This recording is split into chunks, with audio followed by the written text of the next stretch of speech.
अस्सलाम वालेकुम दोस्तों, अपनी नेक्स्ट वीडियो के साथ आपको वेलकम करता हूं अपने इस चैनल में। उम्मीद है सब खैरियत से होंगे। तो चलते हैं आज की अपनी अहम अपडेट की जानब, जो कि काफी ज्यादा अहम अपडेट है, जो आपने गौर से सुनना है इस वीडियो को और एंड तक देखना है। उसके बाद अगर आपके जहन में इससे रिलेटेड क्वेश्चन हो तो आप नीचे लाजमी तौर पर कमेंट कीजिएगा। तो जो पिछले तकरीबन काफी अरसे से मैं आप लोगों के साथ अपडेट्स चेंज करता रहा हूं और आपको बताता रहा हूं क्या तरीकाकार है और कैसे स्पेन की नेशनैलिटी के साथ आप दूसरे मालिक की किन किन मालिक की नेशनैलिटीज रख सकते हैं। इसमें काफी अहम अपडेट जो है वो आती रही हैं और उन्हीं में से एक अहम अपडेट जो है वो आज आप लोगों के साथ शेयर करूंगा। सबसे पहले तो आपको बताता चलूं कि ये जो अहम अपडेट है ये पिछले काफी दिनों से यहाँ पे लोकल मीडिया में भी काफी ज्यादा जो है वो हेडलाइंस में रही है। वो हेडलाइन ये थी, सबसे पहले तो आपने ये सुननी है खबर कि ये खबर क्या थी और उसके बाद हम बात करेंगे और इसकी जो कंफ्यूजन है काफी दोस्तों को वो क्लियर करेंगे। ये खबर ये है कि यहां से स्पेन की एक नेशनल लेडी जो है वो यहां से नीदरलैंड गई, नीदरलैंड यानी कि हॉलैंड में, और हॉलैंड से आगे उसने यूके के लिए फ्लाई करना था। लेकिन क्या हुआ कि उसको नीदरलैंड से ही फ्लाई नहीं करने दिया गया यूके के लिए, बल्कि उसको स्टॉप कर दिया गया। उसकी रीजन क्या बताई गई, क्योंकि वो जो फ्लाई कर रही थी वो स्पेनिश पासपोर्ट पे कर रही थी। तो क्योंकि वो वहां पे रहती थी, काम करती थी, लेकिन स्पेनिश पासपोर्ट पे वहां पे जा रही थी, उसको रोक दिया गया। अब यहां पे बहुत ज्यादा लोगों के जहन में ये कंफ्यूजन आएगी कि इसकी तो फ्री एंट्री है, उसके बाद या तो ईटीए नहीं होगा। ईटीए वाला भी कोई चक्कर नहीं था, क्योंकि वो ना सिर्फ स्पेन की नेशनल थी बल्कि यूके की भी नेशनल थी।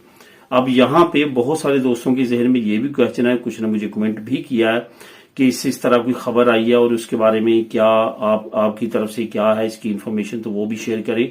तो मैंने उन कमेंट्स के नीचे यही कहा था कि मैं इंशाल्लाह ताला इस पे वीडियो कंप्लीट बनाऊंगा और आपको बताऊंगा कि असल में ये चक्कर क्या है।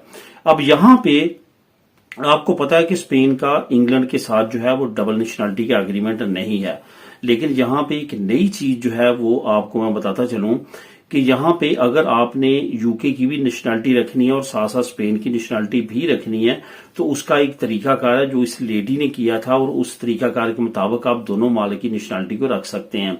ये उन लोगों के लिए रास्ता हमवार हो चुका है, ओपन हो चुका है, जो यहां से स्पेन की नेशनैलिटी लेने के बाद यूके में जाके ईयू सेटलमेंट स्टेटस में या प्री सेटलमेंट स्टेटस में गए थे और अब वो आगे यूके की नेशनैलिटी की तरफ बढ़ गए हैं या उन्होंने ले ली है या लेने वाले हैं, तो वो भी ये तरीकाकार जो है वो अपना सकते हैं। इसका तरीकाकार क्या होगा कि आपने वहां पे स्पेन की जो कौंसिल या एम्बेसी है वहां पे एक फॉर्म फिल करना है और उनको बताना है कि मैं यहां की नेशनैलिटी के साथ साथ स्पेन की नेशनैलिटी भी रखना चाहता हूं, इंटरेस्टेड हूं, वो नहीं छोड़ूंगा।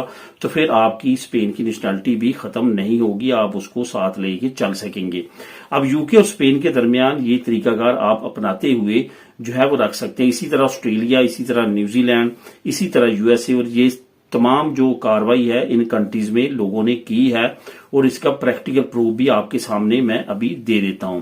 प्रैक्टिकल प्रूफ जो या ये सबसे बड़ी न्यूज जो है, ये सोर्स है, इसको मैं नीचे डिस्क्रिप्शन में आप लोगों के लिए लिंक छोड़ दूंगा। नीचे आप इस वीडियो के नीचे जब डिस्क्रिप्शन में जाएंगे और सबसे नीचे आप जाएंगे तो वहां पे आपको ये लिंक न्यूज लिंक के नाम से नीचे मिल जाएगा। वहां पे क्लिक करेंगे तो ये न्यूज खुद भी आप पढ़ सकेंगे कि इस लेडी के साथ क्या हुआ और क्यों कर हुआ।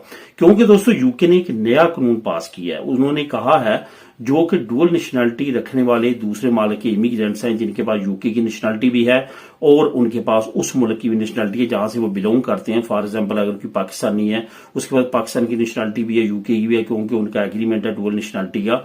तो यूके ने ये कहा है कि वो यूके की नेशनैलिटी पे सफर करेंगे।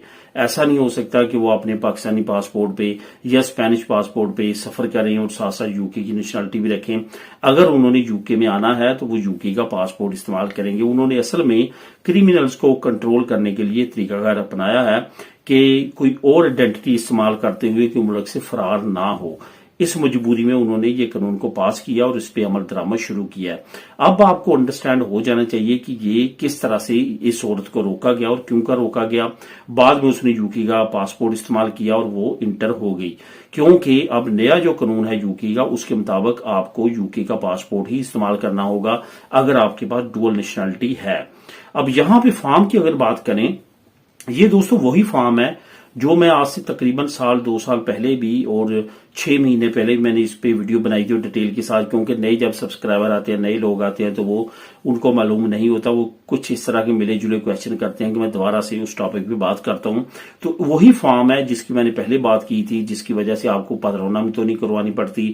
آپ کو پتا ہے کہ آپ کا پاسپورٹ جو ہے وہ تو آپ ایمبیسی یا قونصلیٹ سے رینیو کروا لیتے ہیں جس کنٹری میں ہوتے ہیں، لیکن آپ کی جو دنی ہے وہ آپ کی اسپین کے اندر ہی کسی نہ کسی ٹیریٹری کے اندر جو نیشنل پولیس کا آفس ہے وہاں سے ہی آپ نے رینیو کروانی ہے۔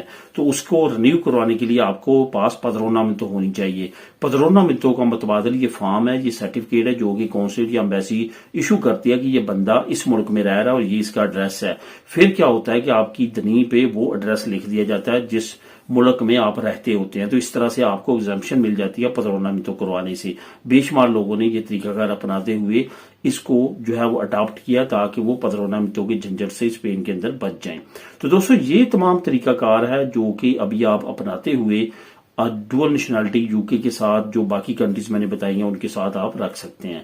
میرے نیکسٹ ویڈیو میں نئی اپڈیٹس کے ساتھ لنک کے نیچے موجود ہے، آپ ریڈ خود بھی کر سکتے ہیں۔ اللہ حافظ۔